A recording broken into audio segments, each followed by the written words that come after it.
Olá, estudante. Meu nome é Elias Arcanjo, sou professor de física. Vamos à resolução de um problema de leis de Newton, mais precisamente sobre o princípio da inércia. Indique a alternativa que está em desacordo com o princípio da inércia. Então, primeiro cuidado, desacordo, certo? É o que é a alternativa falsa. Então, muito cuidado com relação a isso. E o que diz o princípio da inércia? Diz o seguinte, ó, se a força resultante sobre o corpo for zero, esse corpo tende a manter o seu estado cinemático. Ou seja, se ele estiver parado, ele tende a permanecer parado. Se ele estiver em movimento, ele tende a permanecer em movimento, mas no movimento retilíneo e uniforme. Ok? Então, vamos às alternativas. A velocidade vetorial de uma partícula só pode ser variada se esta estiver sob a ação de uma força resultante não nula.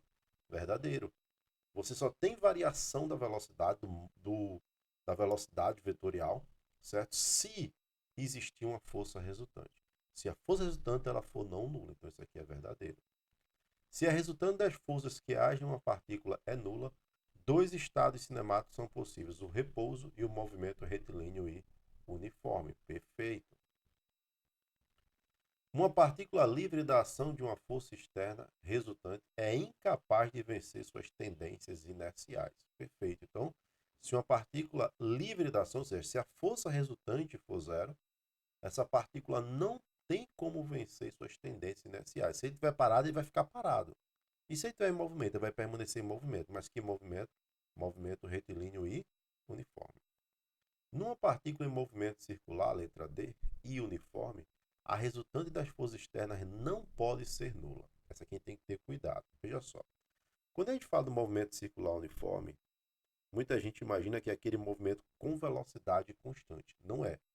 O movimento circular uniforme é um movimento de trajetória circular cujo módulo da velocidade é constante. É apenas um módulo. Observe aqui, o tamanho do vetor representa um módulo.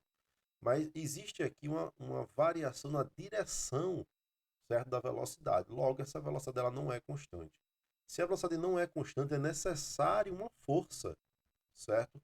Atuando, pelo menos uma força atuando nessa partícula para que ela possa mudar a direção da velocidade, né? Essa força aqui a gente diz que é a força resultante centrípeta.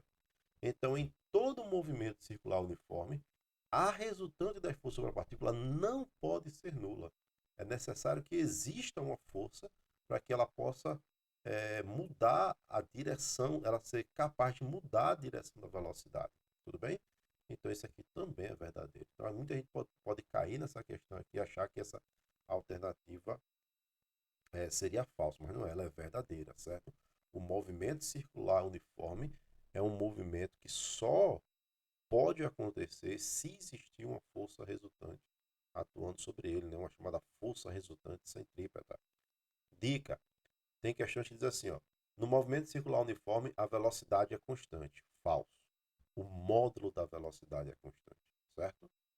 No movimento circular uniforme a aceleração é zero. Falso. Existe uma aceleração. Qual é a aceleração?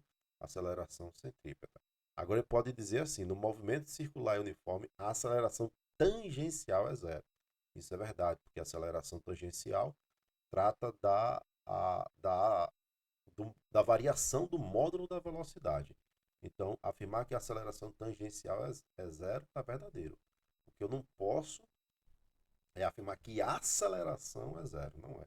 A aceleração é diferente de zero porque existe aceleração centrípeta. Ok? E a letra E, né, uma partícula pode ter movimento acelerado sobre a ação de resultante nula. Falso. Né? Se a resultante for nula, certo? A velocidade ela é constante. Eu não posso ter aceleração. Ok? Até o próximo vídeo.